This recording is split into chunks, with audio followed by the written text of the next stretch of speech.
Hi ಎಲ್ಲರಿಗೂ ನಮಸ್ಕಾರಗಳು. Smitha's magic ಹ್ಯಾಂಡ್ಸ್ಗೆ ನಿಮಗೆಲ್ಲರಿಗೂ ಸ್ವಾಗತ. ನೋಡಿ, ಯುಗಾದಿ ಹಬ್ಬಕ್ಕೆ ಸಂಬಂಧಪಟ್ಟಂತೆ ಕೆಲವೊಂದು ಮಾಹಿತಿಗಳನ್ನ ಕೊಡ್ತಾ ಇದ್ದೇನೆ.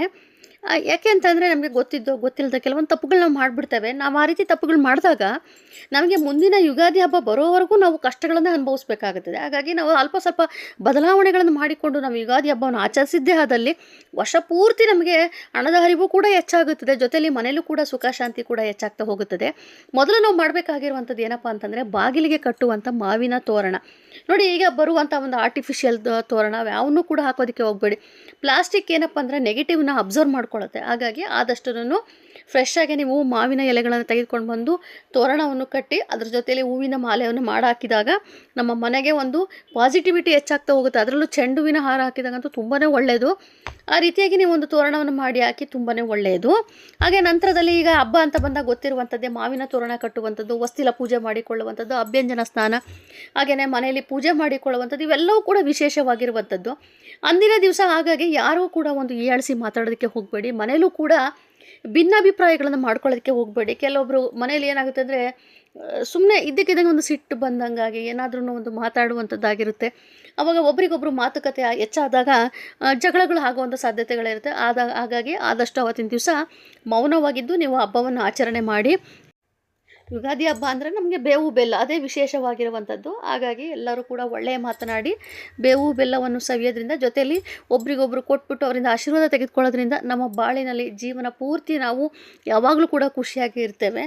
ಹಾಗೇನು ಮತ್ತೊಂದು ಮಾಹಿತಿ ಏನಪ್ಪ ಅಂತಂದರೆ, ಮನೇಲಿ ಆವತ್ತಿನ ದಿವಸ ಯಾವುದೇ ಕಾರಣಕ್ಕೂ ಮಾಂಸಾಹಾರ ಸೇವನೆ ಮಾಡಬೇಡಿ, ಮದ್ಯಪಾನ ಮಾಡೋದಕ್ಕೆ ಹೋಗಬೇಡಿ, ಹೊರಗೂ ಕೂಡ ತಿಂದು ಬರಬೇಡಿ. ಮನೇಲಿ ಆದಷ್ಟು ಹಬ್ಬವನ್ನು ಆಚರಿಸಿ ಹಬ್ಬದಲ್ಲಿ ಮಾಡಿರುವಂಥ ಅಡುಗೆನೇ ನೀವು ಸೇವಿಸ್ಕೊಂಡ್ರೆ ತುಂಬಾ ಒಳ್ಳೆಯದು. ಆಮೇಲೆ ಆದಷ್ಟು ಹರಿದು ಹೋಗಿರುವಂಥ ಬಟ್ಟೆಗಳು ಹಾಕ್ಕೊಳ್ಳೋದಕ್ಕೆ ಹೋಗಬೇಡಿ. ಕೆಲವರು ಅಯ್ಯೋ ಹೆಂಗೋ ಇದ್ರಾಯ್ತು ಬಿಡು ಅನ್ನೋವಂಥ ಮನಸ್ಥಿತಿ ಇರುತ್ತೆ. ದಯವಿಟ್ಟು ಆಗಿದ್ದಾಗ ಹರಿದು ಹೋಗಿರೋ ಬಟ್ಟೆ ಹಾಕೋದಕ್ಕೆ ಹೋಗಬೇಡಿ. ಆದಷ್ಟು ಒಗೆದು ಒಣಗಿಸಿ ನೀವು ಹಾಕ್ಕೊಳ್ಳೋಂಥ ಬಟ್ಟೆ ಹಾಕ್ಕೊಂಡ್ರೆ ಒಳ್ಳೆಯದು. ಅಂದರೆ ಕೊಳೆಯಾದ ಬಟ್ಟೆಗಳನ್ನು ಸಹ ಹಾಕ್ಕೊಳ್ಳೋದಕ್ಕೆ ಹೋಗಬೇಡಿ. ಹೊಸ ಬಟ್ಟೆನ ಹಾಕ್ಕೋಬೇಕು ನಾನು ಹೇಳ್ತಾ ಇಲ್ಲ. ಆದಷ್ಟು ಸರಿಯಾದ ಒಂದು ರೀತಿಯಲ್ಲಿ ಅದನ್ನು ಒಗೆದು ನಾವು ಅದನ್ನು ಒಳ್ಳೆ ರೀತಿಯಲ್ಲಿ ಆ ಬಟ್ಟೆನ ಹಾಕ್ಕೊಂಡಾಗ ನಮ್ಮ ಮನೆಯಲ್ಲೂ ಕೂಡ ನಮ್ಮ ದೇಹದಲ್ಲಿ ಕೂಡ ಪರಿವರ್ತನೆ ಆಗ್ತಾ ಹೋಗುತ್ತದೆ. ಆಮೇಲೆ ಇನ್ನೊಂದೇನಪ್ಪ ಅಂತಂದರೆ, ತುಂಬ ಜನ ಪಂಚಾಂಗ ಪಠಣ ಮಾಡ್ತಾ ಇರ್ತಾರೆ. ದೇವಸ್ಥಾನದಲ್ಲಿ ಮಾಡ್ತಾರೆ, ಮನೆಯಲ್ಲೂ ಮಾಡ್ತಾರೆ. ದೇವಸ್ಥಾನದಲ್ಲಿ ಮಾಡಿದಾಗ ಏನಾಗುತ್ತೆ, ನೀವು ಸಹ ಹೋಗಿ ಕೇಳಿಸ್ಕೊಳ್ಳಿ. ಅದು ಕೇಳಿಸ್ಕೊಳ್ಳೋದ್ರಿಂದನೂ ಕೂಡ ನಮಗೆ ತುಂಬಾ ಒಳ್ಳೆ ಮಾಹಿತಿ ಸಿಗ್ತದೆ. ಗೊತ್ತಿಲ್ಲ, ನಮ್ಮ ಜೀವನದಲ್ಲಿ ಕೂಡ ನಾವು ಬದಲಾವಣೆಗಳು ಮಾಡ್ಕೊಳ್ತೇವೆ. ಆದಷ್ಟು ದಕ್ಷಿಣ ದಿಕ್ಕಿಗೆ ಕುಳಿತುಕೋಬೇಡಿ, ಉತ್ತರ ಪೂರ್ವ ದಿಕ್ಕಿಗೆ ಕುಳಿತುಕೊಂಡು ಆ ಪಂಚಾಂಗವನ್ನು ಕೇಳಿಕೊಂಡು ನೀವು ಮನೆಗೆ ಬಂದು ನಂತರದಲ್ಲಿ ಬೇವು ಬೆಲ್ಲವನ್ನು ಸವಿಯೋದ್ರಿಂದ ನಿಮಗೆ ತುಂಬಾ ಒಳ್ಳೆಯದಾಗ್ತಾ ಹೋಗುತ್ತದೆ. ಇನ್ನೊಂದು ಬಹುಮುಖ್ಯವಾಗಿ ನೀವು ಮಾಡಬೇಕಾಗಿರುವಂಥದ್ದು, ಯಾರಿಗೂ ಕೂಡ ಒಂದು ಸಾಲವನ್ನು ಕೊಡೋದಕ್ಕೆ ಹೋಗಬೇಡಿ. ದಾನ ಮಾಡಿ ಬೇಕಾದರೆ, ಆದರೆ ಸಾಲ ಮಾತ್ರ ಕೊಡೋದಕ್ಕೆ ಹೋಗಬೇಡಿ. ಯಾವ ವಸ್ತುನೂ ಸಾಲ ಅಂತ ಕೊಡಬೇಡಿ. ಅವತ್ತಿನ ದಿವಸ ಹಬ್ಬ ಅಷ್ಟೇ ನೀವು ಆಚರಣೆ ಮಾಡಿ.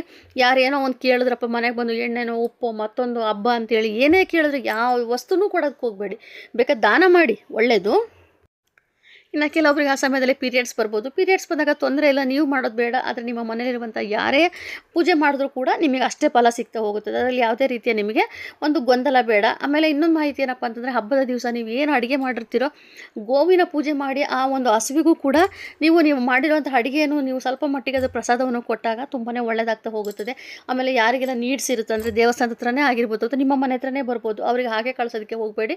ಸ್ವಲ್ಪ ಮಟ್ಟಿಗೆ ಒಂದು ಪಾಯಸನೋ ಅಥವಾ ಒಂದು ಏನು ಸಿಹಿ ಮಾಡಿರ್ತೀರೋ ಅದನ್ನೇ ನೀವು ಕೊಟ್ಕೊಳಿಸಿ, ತುಂಬಾ ಒಳ್ಳೆಯದು. ಆಮೇಲೆ ಹೊಸ ಬಟ್ಟೆನೇ ಇನ್ನೊಂದು ಏನಪ್ಪ ಅಂತಂದರೆ, ಆದಷ್ಟು ಈ ಪುಟ್ಟ ಮಕ್ಕಳು ಇರ್ತಾರೆ, ಅವರಿಗೆ ಹೊಸ ಬಟ್ಟೆಗಳನ್ನು ಕೊಡುವಂಥದ್ದು, ಇವೆಲ್ಲವೂ ಕೂಡ ತುಂಬಾ ಒಳ್ಳೆಯದು.